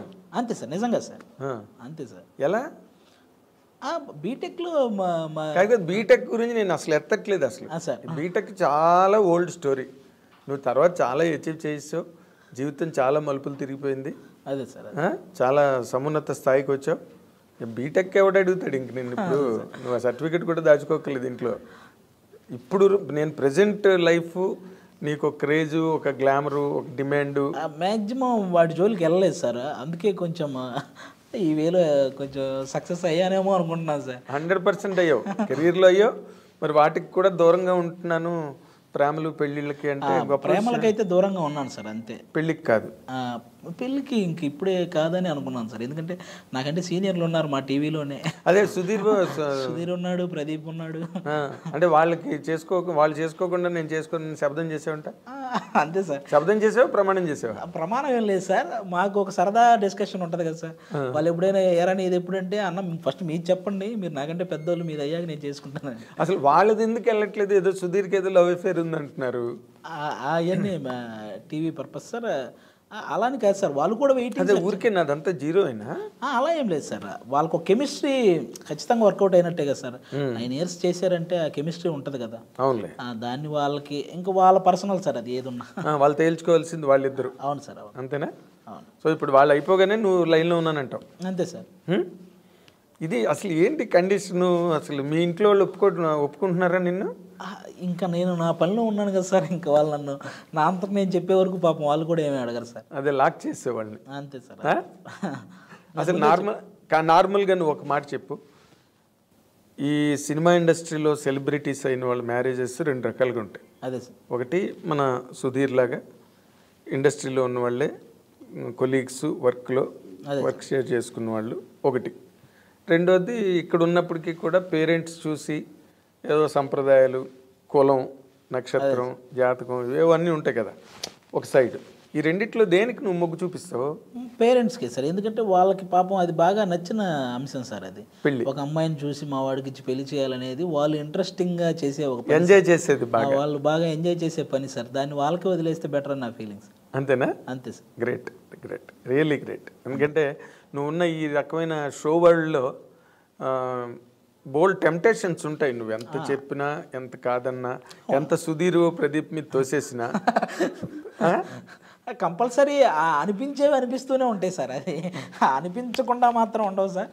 వాటిని మనం ఎలా కంట్రోల్ చేసుకుంటున్నాం అనేది నీకు అనిపించకుండా ఉంటే నువ్వు ఇమీడియట్గా డాక్టర్ దగ్గరికి వెళ్ళాలి. అంతే ఖచ్చితంగా అనిపిస్తాయి సార్. మనం వాటిని ఎలా కంట్రోల్ చేసుకుంటున్నాం అన్నదే ప్రశ్న సార్ ఇక్కడ. అంతేలే. ఇప్పుడు ఎవరిని చూసి అలా అనిపిస్తుంది నీకు? ఇప్పుడు కాదు సుధీ, అది ఇప్పుడు సార్ నాకు అమ్మాయి అంటే చాలా ఇది సార్ అన్నది ఏమి లేదా? ఇంట్రెస్ట్ అడుగుతాయో జరగదు తర్వాత విషయం. అలా ఏం లేదు సార్. మనకి ఒక్కొక్కరు ఒక్కో టైంలో ఒక హీరోయిన్ ఒక్కొక్కరు వచ్చినప్పుడు ఒక్కొక్కరిని మనం ఇష్టపడుతుంటాం కదా సార్. అలాగే ఇవన్నీ పాసింగ్ క్లౌడ్స్ లాగా. అదేలే, రామ్ గోపాల్ వర్మ గారు మన కూడా చెప్తుంటాడు కదా నాకు శ్రీదేవి అని. స్టిల్ అప్పలరాజు సినిమా ఓపెనింగ్ లో చెప్పాడు ఆయన. అవును సార్. అసలు నేను చాలా అప్సెట్ అయిపోయిన బోని కబుర్ చేసుకోగానే అని. ఆయన ఎప్పుడు ఆయన అడ్మైర్ చేస్తాడు శ్రీదేవి గారిని. అదే, అలాగే అందరికీ ఎవరో ఒక రక మ్యాట్నీ ఐడల్ ఉంటారు కదా హీరోయిన్స్ అంటేనే. మరి అది తమాషా. కానీ నువ్వు అలాంటి పరిస్థితుల్లో ఇంకా ప్రవరాఖీళ్ళలాగా నువ్వు నన్ను ముట్టుకోకన్నట్టుగా ఉండడం నిజంగా గ్రేట్. అదే సార్. ఈ ఇండస్ట్రీలో నీ ఏజ్కి, నీకున్న గేజ్కి అంతే సార్, కంట్రోల్ అంతే. నార్మల్గా ఇప్పుడు నువ్వు పనిచేసే వరల్డ్లోనే మాట్లాడుకున్నావు. నువ్వు చాలామంది యాక్టర్స్తో పనిచేసావు. అవును సార్. అనసూయతో పనిచేసావు. అవును సార్. ఇంకెవరితో, రష్మితో చేసావు కదా. అవును సార్. వాళ్ళల్లో నువ్వు బెస్ట్ అని చెప్పాలంటే ఎవరిని చెప్పగలవు? అయ్యి బాబు, వాళ్ళిద్దరు బాబు ఇద్దరు బెస్టే సార్. స్టార్టింగ్ నుంచి జబర్దస్తిని మోసుకుంటూ వస్తున్నారు సార్ వాళ్ళు. వాళ్ళు కూడా వన్ ఆఫ్ ద పిల్లర్ జబర్దస్త్కి. Anasuya, Rashmi compulsory sir. ఇద్దరే. అవునా? ఇద్దరికి సూపర్ టాలెంట్ ఉంది సార్. బట్ అందులో కూడా గ్రేట్స్ ఉంటాయి కదా. బాలు గారు గ్రేట్, ఘంటసాల గారు గ్రేట్. బట్ ఎందుకు సార్ గొడవలు అయిపోతాయి ఎవరి పేరు చెప్పినా? ఎందుకంటే ఇద్దరితో నేను వర్క్ చేయాల్సిన ఉన్నాయి. అదే నిన్ను చంపేస్తారేమో. నువ్వు అక్కడికి వెళ్ళి అనసూయ గ్రేట్ అంటావా అని రష్మిని గ్రేట్ అంటావా అని అనసూయ. అంతే సార్. వాళ్ళతో వర్కింగ్ ఎట్లా ఉంటుంది నీకు? చాలా బాగుంటుంది సార్. ఇద్దరు స్పోర్టివ్నెస్ ఎక్కువ సార్ ఇద్దరికి. ఎందుకంటే నేను ఇద్దరితో వర్క్ చేస్తాను, ఇద్దరి మీద డైలాగులు వేస్తుంటాను, చాలా స్పోర్టివ్గా తీసుకుంటారు సార్. ఓకే. ఇప్పుడు నార్మల్గా రష్మి అంత సోషల్ మీడియాలో అంత హల్చల్ ఏమి ఉండదు, కానీ ఏదో ఉంటుంది తనకు ఉన్నది, కానీ బట్ అనసూయ మాత్రం మామూలు రేజ్ కాదు, ఫైర్. అనసూయ కూడా పాపం ఏం ఉండదు సార్. ఆ కాసేపు ఏదన్నా కోపం వచ్చిందంటే కాసేపు అలా మాట్లాడతారేమో, కానీ వెంటనే చాలా సాఫ్ట్ సార్ ఆ అమ్మాయి. అవును, చాలా సాఫ్ట్. బట్ నువ్వు సాఫ్ట్ అని మనం అనుకుంటాం, బట్ సోషల్ మీడియాలోకి వచ్చేసరికి మామూలు ఫైర్ కాదు. అంతే సార్. తను ఏదో అంటుంది, ఇంకా అక్కడి నుంచి ఫ్యాన్స్ నెటిజన్స్. అంతే సార్. నాకు తెలిసి ఆ అమ్మాయి ఏం చేసినా ఒకవేళ ఆ అమ్మాయి రైట్ అనుకుంటే ఆ టైంకి చేసేస్తుంది సార్. అందులో మరి వెనక ముందు ఆ అమ్మాయి రైట్ అనుకుంటే చేసేస్తుంది సార్ అందులో.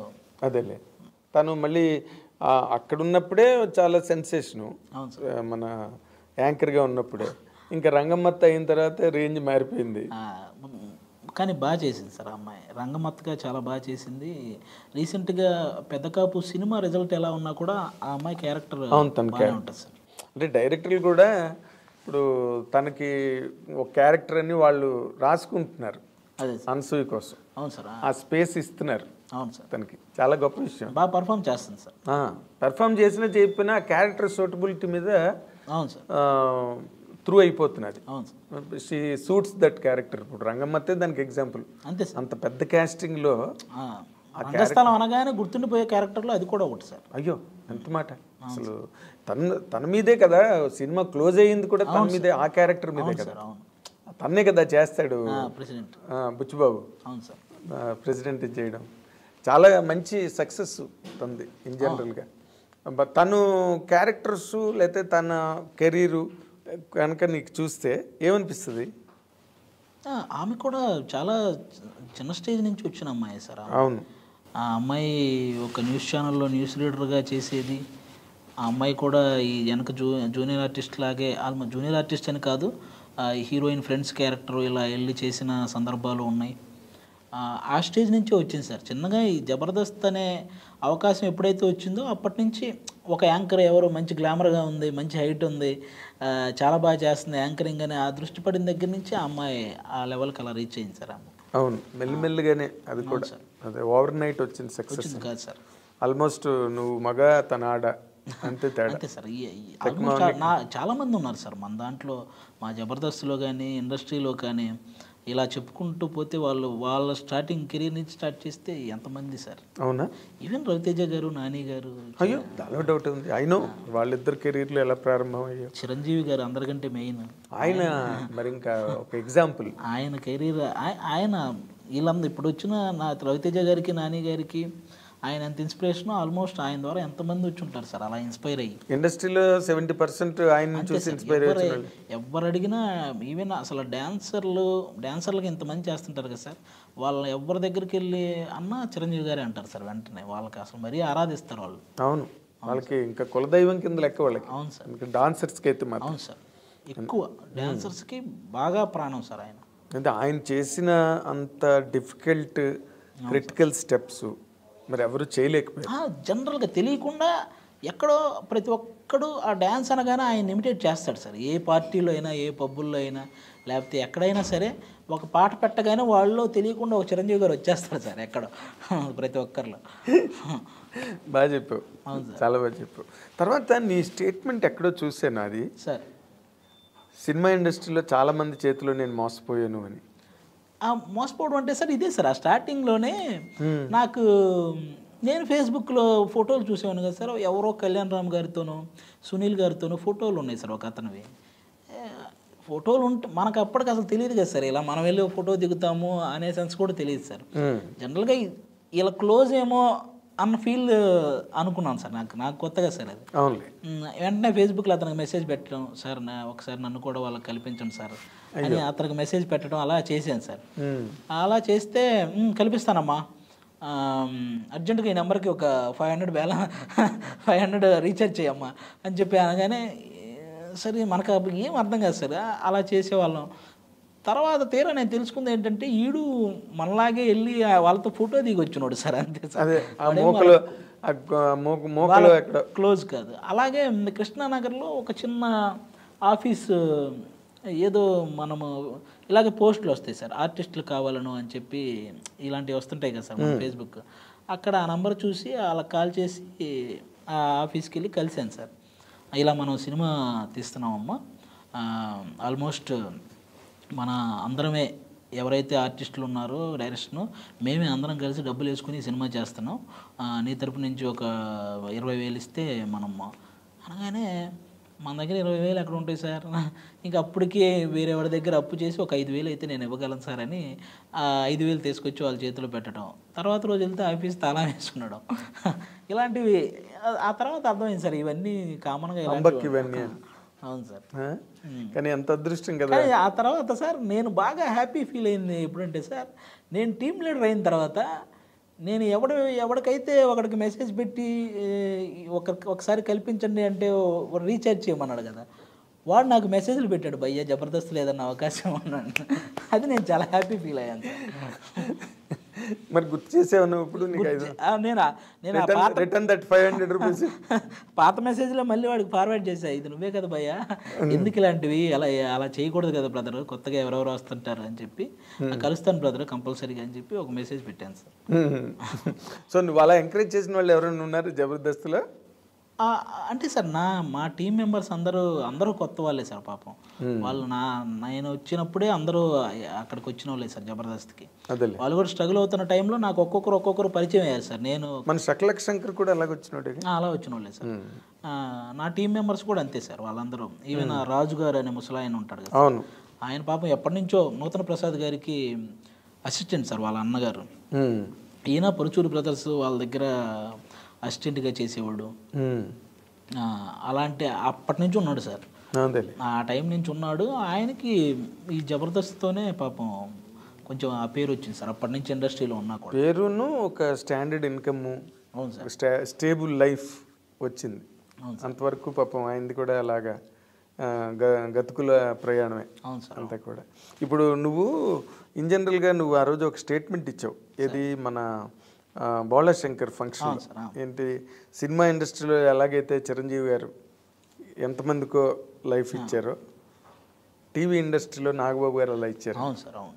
అసలు ఏంటి దానికి ప్రాతిపదిక ఏంటి నువ్వు చెప్పండి సార్? ఇప్పుడు మనం జబర్దస్త్లో సార్ ఎంత పేరు సంపాదించుకోవాలన్నా సార్, అక్కడ కరెక్ట్గా దాన్ని జడ్జి చేయగలిగే వాళ్ళు ఉంటేనే మనకు ఆ పేరు వస్తుంది సార్. ఇప్పుడు నేను ఒక పర్ఫార్మెన్స్ చేశానంటే, నాగబాబు గారు ఆది భలే చేసేవారు అంటే బయట ఆది అనేవాడు తెలిసేవాడు సార్. అంతే కదా. అలా అక్కడ పేరు తెచ్చుకున్న వాళ్ళందరూ అదే సర్టిఫికెట్. అవును సార్, అక్కడ పేరు తెచ్చుకున్న వాళ్ళందరికీ నాగబాబు గారు, రోజా గారు వాళ్ళిద్దరు ఇది చాలా ఎక్కువ ఉంది సార్. వాళ్ళ సైడ్ నుంచి ఇది రాకపోతే, ఎంకరేజ్మెంట్ రాకపోతే మేము అంత పాపులర్ అయ్యేవాళ్ళం కాదు సార్. ఇదైతే షూర్ షాట్గా చెప్పాలి సార్. అవునా? అక్కడ ఇప్పుడు ఎంతమంది అయితే జబర్దస్త్ నుంచి పాపులర్ అయ్యారో వాళ్ళందరికీ వీళ్ళిద్దరూ చాలా ఇది చేసినట్టే సార్. నాగబాబు గారు, రోజా గారు కంపల్సరీగా వాళ్ళ నోటి నుంచి ఆ పేరు రాకపోతే వాళ్ళు లాస్ట్ ఆ 6వ వాడి పేరు చెప్పినా కూడా వాడు వెంటనే పాపులర్ అయిపోయేవాడు సార్. మేము ఎంతైనా చేయనివ్వండి సార్. ఒకవేళ వాళ్ళ నుంచి కనుక ఓకే అమ్మా స్కిట్ బాగుంది అంటే మాకు పేరు రాదు సార్. ఇందులో ఆది బాగా చేశాడు, అందులో వాడు బాగా చేశాడు, ఈ పేర్లు వాడితేనే ఆ నేమ్ సార్. అది అలా నాగబాబు గారు మమ్మల్ని చాలా బాగా ఎంకరేజ్ చేశాడు సార్.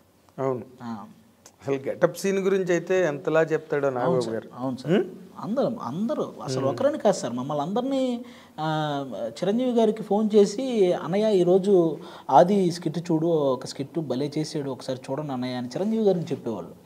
గెటప్ సీన్ సూపర్గా పర్ఫామ్ చేశాడు అన్నయ్య, ఈరోజు ఈ స్కిట్లో ఒకసారి చూడండి అని చెప్పి ఆయనకి రెఫర్ చేసేవాళ్ళు, ఈ ఫలానా స్కిట్ అని.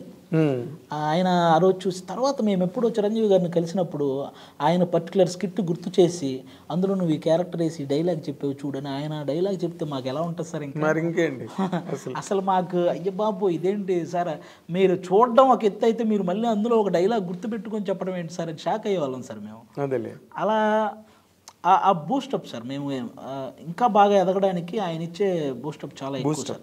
ఈవెన్ రోజా గారు కానీ ఆవిడ కూడా అంతే సార్, సూపర్గా. ఈ పక్కన బయట ఎన్ని రాజకీయాలు ఉన్నా సార్, వన్స్ సెట్కి వస్తే అవేం ఉండవు సార్ మళ్ళీ. అదే వాళ్ళ రాజకీయాలు అదంతా ఆ రంగం వేరు. అదే సార్ ఇప్పుడు బయట నేను జనసేనకు ఫుల్ సపోర్ట్ సార్.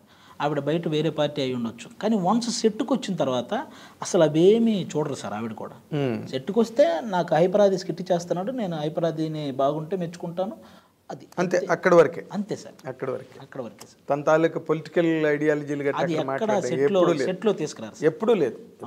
అందుకే అసలు మీ ప్రోగ్రామ్ పండడానికి కారణం ఏంటంటే ఆ ప్రోగ్రామ్ను ప్రోగ్రామ్గా మాత్రమే చేశారు. అవును సార్, అవును. అది చాలా గొప్ప విషయం. 11th years running sir. ఇప్పుడు 11 years అయిపోయినాయి సార్. బా, మామూలు షో కాదు సార్. అది ఇండియాలో ఇంత లాంగెస్ట్ లేదు కదా. బ్రేకులతో చేస్తారు సార్, ఒక సీజన్ బ్రేక్ మళ్ళీ ఇంకో సీజన్ అట్లా చేస్తారు సార్. ఇలా రన్నింగ్ షో ఇంతవరకు లేదు సార్. ఇప్పుడు నార్మల్గా నువ్వు దానికి మంచి లైఫ్ ఇచ్చావు, నీ ముందు ఎవరో లైఫ్ ఇచ్చారు జబర్దస్త్కి. అవును సార్. నువ్వు ఇప్పుడేమో సినిమా యాక్టర్గా బిజీ అయిపోయావు, కాల్ షీట్లు ఇస్తున్నావు వాళ్ళకి. అదే సార్, నేను జబర్దస్త్ ప్రజెంట్ చేయట్లేదు సార్. నేను శ్రీదేవి డ్రామా కంపెనీ ఇవి 2 చేస్తున్నాను. జబర్దస్త్కి నేనే ఈ సినిమాలు చేస్తున్నాను కదా అని చెప్పి కొంచెం బ్రేక్ ఇచ్చాను సార్. అదే మరి, ఎందుకంటే మళ్ళీ నేను ఆ కామెడీ అంతా అక్కడ. ఇదంటే శ్రీదేవి ఏంటంటే స్పాంటేనియస్గా వెళ్ళే ఫ్లో సార్, అది స్క్రిప్టెడ్ కాదు సార్. ఈ జబర్దస్త్ అంటే నేను మైండ్ వర్క్ చేయాలి, నేనే స్క్రిప్ట్ రాయాలి, నేనే అందరినీ ప్రాక్టీస్ చేయించాలి. ఇది ఆల్మోస్ట్ ఒక 4 days టైం తీసుకుంటా సార్. అది అంటే ఒక వారంలో 4 days దాన్ని కేటాయించాలి సార్. ఎందుకంటే నేను ప్రాక్టీస్ చేయించాలి, మళ్ళీ నేనే కూర్చొని రాసుకోవాలి. వీళ్ళందరినీ స్టేజ్ ఎక్కే వరకు నాకు ఆ టెన్షన్ ఉంటుంది సార్. అది పర్ఫెక్ట్గా వచ్చే వరకు. అదొకటైతే రెమ్యూనరేటివ్ ఏనాది అంటే మీరు పడే కష్టానికి తగ్గట్టు ఉంటుంది సార్, కంపల్సరీ. అవునా? మన టాలెంట్కి తగ్గట్టు, మనకు వచ్చే వ్యూవర్షిప్కి తగ్గట్టు పేమెంట్స్ ఉంటాయి సార్. అది వ్యూవర్షిప్కి తగ్గట్టుగా ఇస్తారా మీకు? అంతే సార్, మ్యాక్సిమం అంటే దాన్ని బట్టే మనం డిమాండ్ చేయగలం సార్. ఎగ్జాక్ట్లీ. ఎక్కువ మంది చూస్తే దాని డిమాండ్ వేరే, లేకపోతే అడగాలంటే మనకే సిగ్గుగా ఉంటుంది సార్. మనకు వచ్చే ఇదికి మనం వెళ్ళి వాళ్ళని పెంచమని అడగగలమా సార్ అని ఇది ఉంటుంది సార్. అందుకే బాగా చేసే మనం డబ్బులు అడుగుతాం సార్. ఇప్పుడు అదే మనం ఏదో ఒకటి చేసేసి చేస్తున్నాం కదా అని ఇవ్వమని అడగలేము సార్ అసలు. నువ్వు హైయెస్ట్ డిమాండ్లోకి వెళ్ళావా? కంపల్సరీ మనకు వచ్చే వ్యూవర్షిప్కి నేను ఎక్కువే తీసుకున్నాను. అదే లేకపోతే పొలాలు గట్ట ఎక్కడ కొంటావు అంతేనా? అదొకటే సార్. మనము బేసిక్గా మాకు బయట ఈవెంట్స్ కూడా ఉంటాయి సార్. బయట మేము టీమ్ లీడర్గా చేస్తున్న టైంలో మా అందరికీ బయట ఈవెంట్స్ కూడా కొంచెం గట్టిగానే వచ్చేవి సార్. అవునా? Very nice. అయితే మీకు జబర్దస్త్గా హెల్ప్ అయింది. అదే చాలా సార్. ఈటీవీ మల్లెమాల వాళ్ళిద్దరికీ ఎప్పటికీ రుణపడి ఉండే ఇది సార్ మా అందరిది. అదే ఎందుకంటే మల్లెమాల వాళ్ళ ఎంకరేజ్మెంట్ చాలా బాగుంటుంది సార్. అవునా? అబ్బో చాలా శ్యాంప్రసాద్ రెడ్డి గారు నెక్స్ట్ లెవెల్ సార్ ఆయన. అవును. ఎవడైనా వాళ్ళ పేమెంట్ రావాల్సింది వాడు మర్చిపోయినా వీళ్ళు కరెక్ట్ టైంకి వేసేస్తారు సార్. వాడికి చేశాను కదా మర్చిపోయాను అని వాడు అనుకోవడం తప్ప ఈ పేమెంట్స్ కరెక్ట్గా ఈటీవీ నుంచి మల్లెమాల నుంచి పర్ఫెక్ట్గా పడిపోతాయి సార్. ఎవరికి అందులో చేసిన వాడికి మ్యాక్సిమం చిన్న కష్టం తెలియకుండా అలాంటి పేమెంట్లు, అలాంటి పేమెంట్ వర్క్ సార్, అలాంటి వర్క్ సార్. వన్స్ అందులో మనం చేసిన తర్వాత ఏదో ఒక షో రన్నింగ్లో ఉంటుంది సార్. నాకు తెలిసి ఒక గవర్నమెంట్ జాబ్ లాగా సార్. అదే డోకా లేకుండా జాబ్ లాగా. అంతే సార్, రెగ్యులర్గా. మన దగ్గర టాలెంట్ ఉండాలి కానీ అది గవర్నమెంట్ జాబే సార్. ఇప్పుడు శ్యాంప్రసాద్ రెడ్డి గారు అసలు యాక్చువల్గా ఈ జబర్దస్త్లు గట్ట ప్రారంభమయ్యాక ఆయన సినిమాలు చూసేత్తడం అనేసాడు. ఆయనకి ఇది చాలా రిలీఫ్ ఉంది, చాలా హ్యాపీగా ఉంది సార్. టెన్షన్ లేదు. అది కాక సినిమాకి నాకు తెలిసి ప్లాన్ చేస్తారు సార్ త్వరలోనే మంచి. ఎందుకంటే అరుంధతి తర్వాత ఇంకా ఆయన మంచి సబ్జెక్ట్ కోసం చూస్తున్నారు సార్. అవునా? ఓకే. అదే ఆయన చేస్తే ఏది చేసినా ప్రతి సినిమా చాలా డీప్గా ఉంటాయి. అన్ని సినిమాలు అంకుశం కానీ, ఆహుతి, తలంబ్రాలు, అరుంధతి, ఈవెన్ అంజీ, అసలు ఏం ఫిల్మ్ అది. నిజంగా లేట్ అవ్వడం వల్ల కొంచెం అది డిస్టర్బ్ అయింది కానీ, బట్ ఇప్పుడు దాన్ని కల్ట్ ఫిల్మ్ అంటున్నారు, కుర్రాళ్ళందరూ దాన్ని ఫాలో అవుతున్నారు. అవును సార్, అలాంటి క్రియేషన్ అప్పట్లోనే వచ్చిందా అన్న ఒక ఇది కూడా. కోడి రామకృష్ణ గారు అసలు మాస్టర్ కదా ఆయన. ఇండియన్ స్పిల్బర్గ్ అంటే ఆయనే అనాలి అసలు యాక్చువల్గా చెప్పాలంటే. లేకపోతే ఆ అమ్మూరు ఏంటి అవి అరుంధతి, ఆ టైంలో అరుంధతి అప్పుడున్న యంగ్ డైరెక్టర్లకి పోటీగా అరుంధతి లాంటి సినిమా ఆయన పెద్ద హిట్ కదా. చాలా పెద్ద హిట్ సార్. చాలా పెద్ద హిట్. అనుష్కకి లేడీ ఓరియంటెడ్ అంత పెద్ద హిట్ అవ్వడం మామూలు విషయం కాదు సార్. అవును, అది సచ్ ఎ గ్రేట్ డైరెక్టర్. అవును సార్, కోడి రామకృష్ణ గారు. ఇండస్ట్రీ చాలా మిస్ అయినట్టు సార్. అవును. ఇప్పుడు చిన్న నీ ప్రయాణం గురించి కనుక నువ్వు ఆలోచించుకుంటే, ఎక్కడ మీది ప్రకాశం జిల్లా కదా? అవును సార్. ఆదయ్య, అవును సార్. ఆదిగా మరి ఆది హైపర్ ఆదిగా మరి హైపర్ ఎలా వచ్చింది నీకు? అదే సార్ నాదేంటంటే సార్ ఆ స్కిట్స్లో నాది ఫ్రస్ట్రేషన్ టైప్ మూడు ఉండేది సార్. ఎక్కువ వైఫ్ అండ్ హస్బెండ్ చేస్తే నేను హస్బెండ్లా ఉండి వైఫ్ మీద ఫ్రస్ట్రేట్ అవ్వడం అలాంటి స్కిట్లు ఎక్కువ పడ్డాయి సార్. ఇది హైపర్గా ఉన్నాడని చెప్పి మన డైరెక్టర్లు పెట్టారు సార్. అది హైపర్ అని భలే సెట్ అయింది నీకు. అవును సార్. హైపర్ అదని అదేదో అసలు చూడు, మామూలుగా మన బయాలజీలో వాటిలో నామినిక్లేచర్ అంటారు చూడు, అలాగా మా వాళ్ళందరికీ ఆ పేర్లు వాళ్ళు. ఈ ప్రాబ్లం ఏంటంటే సార్, ఎన్ని సినిమాలు చేసినా ఈ పేరు మారట్లే. ఈ పేరు మారదు సార్. శకలక శంకర్ అని, ధనాధన్ ధనరాజ్ అని, తర్వాత హైపర్ వండర్స్ అని, తర్వాత మనోడు సుడిగాలి సుధీర్ అని, అంతే సార్. అలాంటివి ఏవో ఉంటుంది సార్. ఒక టైం ఉంటుంది, ఆ టైంకి మారుద్ది సార్. అది వేణు వండర్స్ అని అనేవాళ్ళు సార్. బలగం పడగానే బలగం వేణు అయ్యాడు సార్ ఇప్పుడు. అలాంటి కొన్ని ఏదో ఎక్కడో ఉంటుంది సార్ అలాంటి సబ్జెక్ట్. బలగం అన్నది ఒక ల్యాండ్ మార్క్. అవును సార్. సినిమాని ఒక మలుపు తిప్పింది. అవును కదా, దాన్ని అలా చేయాలని ట్రై చేస్తున్న వాళ్ళు చాలామంది ఉన్నారు. మొన్న కూడా శ్రవంత్ రవికిషోర్ గారు మలయాళం సినిమా ఒకటి డబ్ చేసి రిలీజ్ చేసాడు. అలా ఉంటుంది. దేని మీద అది చూసాను సార్, చిన్న టీజర్ చూసాను. అలా ఉంటుందని. సో మీరు అందరూ కూడా ఇండస్ట్రీలోకి, టీవీ ఇండస్ట్రీలోకి వచ్చి వాటి రూపురేఖలను మార్చేశారు కంప్లీట్గా. సినిమా ఇండస్ట్రీ మిమ్మల్ని చూసి క్రేజ్ ఫీల్ అయ్యే రేంజ్ టీవీ ఇండస్ట్రీకి తెచ్చారు మీరు. అంతకు ముందు లేదు అది. ఏదో టీవీ సీరియల్స్ ఆ విధి గిది ఏవో నడుస్తుండేవి. అందరు సపోర్ట్ సార్, అంతే సార్. మనము ఏదన్నా సినిమా జబర్దస్త్ పీక్ చేసే టైంలో కూడా ఎవరైనా మన సినిమా వాళ్ళు కనపడితే వాళ్ళు కూడా మీరు చూస్తుంటాం చాలా బాగుంటుందా అని అన్నప్పుడు ఇంకా అది అంతే రకాలుగా బూస్టప్ సార్. మీరు స్టార్డమ్ కదా, ఇంకేంటి దాన్నే స్టార్డమ్ అంటారు. ఇప్పుడు నార్మల్గా మీ ప్రకాశం జిల్లాలో మీ ఊళ్ళో చదువుకుంటూ ఓ పక్కనేమో ఆస్తులు అమ్ముకుంటూ తల్లిదండ్రులను దీనావస్థలో చూస్తూ ఈరోజు మెగాస్టార్ చిరంజీవి గారి దగ్గర కూర్చుని ఆయన్ని చూసానయా నీ ఇది అని బయటికి వెళ్తే గెస్ట్లుగా వెళ్తే అది తీసుకునే రేంజ్ వచ్చేసి అసలు ఈ ప్రయాణం చూస్తే నీకేమనిపిస్తుంది? అది నిజంగా చాలా హ్యాపీ సార్. నాకు మన ఆ జర్నీలో నాకు అర్థమైంది సార్, మన పేరెంట్స్ హెల్త్ మన సక్సెస్ మీద డిపెండ్ అయ్యిందని నాకు అర్థమైంది సార్. అది మన పేరెంట్స్ హెల్తీగా ఉండాలంటే మనం సక్సెస్ఫుల్గా ఉండాలి సార్. అది కంపల్సరీ. వాళ్ళు అప్పుడు వాళ్ళకి చిన్న తలనొప్పి కూడా రాదు సార్. వాళ్ళకి ఇంత ఏజ్ వచ్చినా సార్ ఇంక వేరే బాధ ఏమీ లేదు సార్. లేకపోతే వాళ్ళ ఆరోగ్యం మొత్తం పాడేది సార్. మనం ఏదన్నా డిస్టర్బ్ అయి ఉంటే, ఈ సక్సెస్ అవ్వకుండా ఏదైనా మనం డిస్టర్బ్ అయి ఉంటే సార్ ఖచ్చితంగా వాళ్ళ హెల్త్ అప్సెట్ అయిపోతారు కదా, మొత్తం సిస్టమ్ అంతా పాడైపోతుంది. అవును సార్. నాకు ఎక్కువ హ్యాపీని ఇచ్చింది అదే సార్. నేను సక్సెస్ అవ్వడం వల్ల నా పేరెంట్స్ ఆరోగ్యంగా ఉన్నారు. అది నాకు అంతకు మించిన వేరే ఇదే. సక్సెస్ఫుల్గా ఉండడం, ఆరోగ్యంగా ఉండడం పక్కన పెడితే అసలు ఊళ్ళో కింగ్లు అయిపోయారు కదా అక్కడ. సార్ అది ఆటోమేటిక్గా వన్స్ మనం ఏం చేసినా ఎంకరేజ్ చేయడానికి మనకంటూ ఒక ఊరు ఉంది. అది వాళ్ళు ఎప్పుడూ సపోర్టివ్గా ఉంటారు సార్. వాళ్ళు గుడ్. నీ ఫ్రెండ్స్ అందరూ ఏమంటారు నేను చూసి? అందరూ హ్యాపీ సార్. నేను ఇంటికి వెళ్తే అందరూ వస్తారు సార్.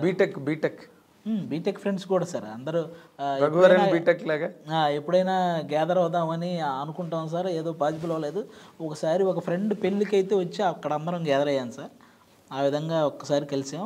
కానీ కాలేజీలో ఒకసారి మళ్ళీ అందరం రీయూనియన్ అవ్వాలి సార్. అదే యాల్యూమ్ని మీరందరూ కలవాలి. అవును సార్. గుడ్.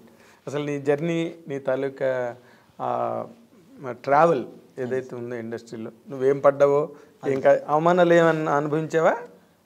అంతే సార్. కష్టాలే సార్ ఎక్కువ. అదేలే, అవమానాల కన్నా కష్టాలు ఎక్కువ సార్. నీ బిహేవియర్కి అవమానాలు తక్కువ పాళ్ళు ఉంటాయిలే. నీ బిహేవియర్ మంచి బిహేవియర్ కాబట్టి you know where to stop. అంతే సార్. ఎక్కడ ఆగాలో తెలుసు నీకు. అదే నీ సక్సెస్కి అసలు ప్రధాన కారణం నాకు తెలిసినంత వరకు. నీ కెరీర్ ఎక్కడెక్కడికో వెళ్ళేవాళ్ళం సార్. అది అర్థమయ్యేది కాదు.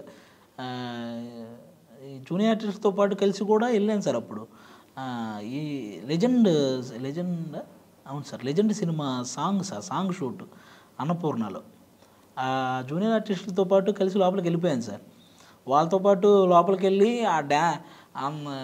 వీళ్ళ పైన బాలకృష్ణ గారును సోనా చౌహాన్ ఆమె పేరు ఆ అమ్మాయి వాళ్ళిద్దరు డ్యాన్స్ చేస్తుంటే మేము అటుపక్క అందరూ డ్యాన్స్ చేస్తుంటాం సార్. అందులో ఆ స్టూడియో లోపల అది సాంగ్ షూట్. అలలో నేను కూడా ఉంటాను సార్. ఒక చోట ఎక్కడో చిన్న పెట్టి ఉంటుంది సార్. అది బాగా గమనిస్తే కానీ ఎక్కడో చిన్నది కాదు. హైపరాది నటించిన అని ఇప్పుడు అంటే నువ్వు కనిపించవు కానీ నీ ఫస్ట్ రిక్షా షాట్ లాగా అది ఎక్కడో బాగా ఎతికి దాన్ని ఆపి చూస్తే కానీ అక్కడ నేను తెలియదు సార్. అవునా? అలా అది ఒక్కటేనా ఇలాంటి ఎగ్జాంపుల్స్ ఉన్నాయా? అలా వెళ్ళాను సార్, లోపలికి ఎక్కడికెక్కడికి వెళ్ళామో కూడా తెలియదు సార్. సర్టిఫికేట్, నా బీటెక్ సర్టిఫికెట్లు ఎత్తుకొని దాసనారాయణరావు గారి ఇంటికి వెళ్ళిపోయాను సార్. దాసనారాయణ గారి ఇంటికి వెళ్ళిపోయాను. వెళ్ళి లోపలికి వెళ్ళి ఆయనకి నమస్కారం చేసి, సార్ నేను ఇలా బీటెక్ చదివాను సార్, నేను ఆర్టిస్ట్ అవ్వాలనుకున్నాను. ఎంత చదివి ఆర్టిస్ట్ అంటే నేను వెళ్ళేదని జాబ్ చేసుకోవాలి కదా అని అక్కడ. ఎందుకంటే సార్ నా మొత్తము సర్టిఫికెట్లో నాకు 10th 545 సార్, ఇంటర్ 950 సార్ నాది, బీటెక్ 80. ఇవన్నీ చూసి ఆయన ఇంత చదివి నువ్వు ఏదైనా జాబ్ చేసుకోవాలి కానీ ఇక్కడికి వచ్చి ఈ సర్టిఫికెట్లు చూపిస్తాయంటే అన్నట్టు అలా తిరిగేసేవాడిని సార్ ఇండస్ట్రీలో. ఎవరెవరి ఫేమస్ ఇల్లు, కొంతమందికి ల్యాండ్ కొన్ని ఉంటాయి కదా సార్ మాకు, అట్లా అవన్నీ తెలుసుకొని ఈ సర్టిఫికెట్లు ఎత్తుకొని తిరిగి. నాకు తెలియదు సార్ దీనికి సర్టిఫికెట్లు కావాలని, నాకు తెలియదు సార్. అది ఇవన్నీ తెలియక. సినిమా ఇండస్ట్రీలో సర్టిఫికెట్లు ఎవరికి ఉంటాయి అసలు? ఎవరికి ఉండవు సార్. నాకు ఆ తర్వాత తెలిసింది సార్. నేను రెగ్యులర్గా దేనికైనా ఇవి చూపించాలేమో అనుకొని ఇవి తీసుకెళ్ళేవాడిని సార్. అంటే అంత ఎర్ర బస్సు నువ్వు. అవును సార్. తర్వాత దాసనారాయణ నువ్వు సక్సెస్ అయ్యి కలిసేవాడిని. ఆ తర్వాత నాకు కలిసే ఛాన్స్ రాలేదు సార్. అయ్యో, ఈలోగా ఆయన పోయారు. ఈలోగా ఆయన. అవును సార్. అది బాగుంది. చాలా చాలా ఇంట్రెస్టింగ్గా, చాలా ఇన్స్పైరింగ్గా ఉంది నీ స్టోరీ. అది నువ్వు చాలామందికి ఎగ్జాంపుల్ కావాలి, చాలామందికి ఇన్స్పిరేషన్ కావాలి. నీ తర్వాత ఎంతోమంది నీలాగా జబర్దస్త్కి వచ్చి డిఫరెంట్ షోస్కి వచ్చి వాళ్ళు కూడా మంచి స్థాయికి వెళ్ళాలి. ఇంకా నువ్వు చేయాల్సినవి ఇంకా 2-3 ఉన్నాయి. డైరెక్షన్ చేయాలి, నువ్వు హీరోగా చేయాలి. ప్రస్తుతానికి నువ్వు సంపాదనలో పడిపోయినట్టున్నావు. రెగ్యులర్గా ఇవన్నీ అంతే సార్. ఈ రెగ్యులర్గా చేసేవి నాకు కొంచెం సాటిస్ఫాక్షన్ ఉన్నాయి సార్. అందుకే నేను అన్ని రకాలు చేయాలనే ఉన్నాను సార్. అంతే, అందులో పర్టికులర్గా ఇదే చేయాలి అని ఫిక్స్ అవ్వలేదు. అదేలే. Very nice. అది యూ హ్యావ్ పాపం నీకున్న బిజీ షెడ్యూల్స్లో వచ్చి మాకు నీ అంతటి నువ్వే ప్రోగ్రామ్ చెప్పి మరి అది నీ గ్రేట్నెస్ రావడం. I dream really specially thank you for that and we wish you all the very best. నువ్వు చాలా మంచి స్థాయికి ఎదగాలి. అండ్ నువ్వు ఇంకా ఏమేమి ఫుల్ఫిల్ చేయాలనుకున్నావో అవన్నీ కూడా నీ జీవితంలో రియాలిటీలోకి వచ్చి and you must become worth remembering for all the time to come. Thank you sir. ఇది హైపరాది అని పెట్టుకున్నందుకు హైపర్ సక్సెస్ సాధించాడు, పేరెంట్స్కి హైపర్ సక్సెస్ ఇచ్చాడు, హైపర్ సాటిస్ఫాక్షన్ ఇచ్చాడు, ఆడియన్స్కి హైపర్ సాటిస్ఫాక్షన్ ఇస్తున్నాడు. And let us wish him a long way in cinema industry and both as well as in the TV industry also. Let us wish him all the very best. Thank you for watching.